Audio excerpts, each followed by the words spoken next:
Morning everyone. मैं प्राध्यापक संग्राम पवार, मेरा चैनल का नाम है संग्राम पवार सर। उस चैनल को सब्सक्राइब करो, लाईक करो और शेअर करो। आज जो आपने को पढ़ना है किंवा आज आपल्याला जे शिकवणार आहे मी ते आहे इंग्लिश ग्रामर आणि टेन्स हा चॅप्टर। इंग्लिश ग्रामर मधला टेन्स हा चॅप्टर आज आपण शिकणार आहोत। There are 3 types of tense, present tense, past tense and future tense. त्याच्यामध्ये आपल्याला present tense, past tense, future tense. Present tense म्हणजे वर्तमान काळ, पास्ट टेन्स म्हणजे भूतकाळ, फ्युचर टेन्स म्हणजे भविष्यकाळ। तर फर्स्ट ऑफ ऑल सुरुवातीला आपल्याला बघायचं आहे present tense. There are 4 type of present tense.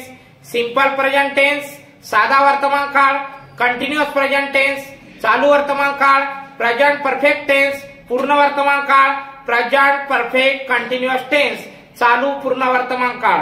त्याच्यामध्ये आपण शिकत असताना सर्वप्रथम सिंपल प्रेझेंट टेन्स।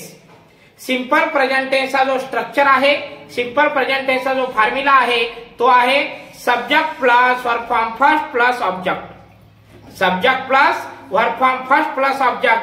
ते पाहत असताना वर्तमान काळामध्ये जेव्हा साधा वर्तमान काळ असतो तेव्हा त्याच्यामध्ये third singular person he, she, it यांना यस किंवा इयस हा प्रत्यय लागतो। आणि त्याच्यामध्ये जे सर्वनाम आहेत pronoun I, we, you, he, she, it, they. I, we, you,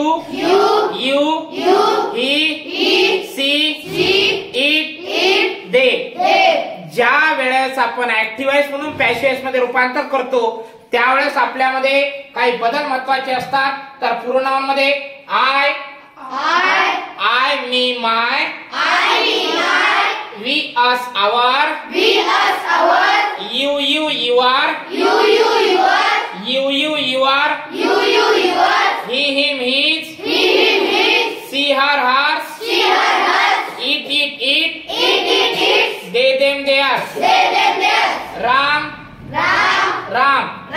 Sita, book. ज्या वेळेस आपण ऍक्टिव्ह वॉइस म्हणून पॅसिव्ह वॉइस मध्ये रूपांतर करताना जे काही केसेस असतात याच्यामध्ये नॉमिनेटिव्ह केस प्रथमा, ऑब्जेक्टिव्ह केस द्वितीया, पॉझिटिव्ह केस षष्टी।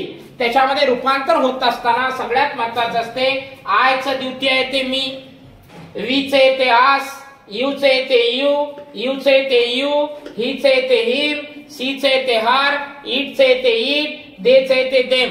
Thank you friend.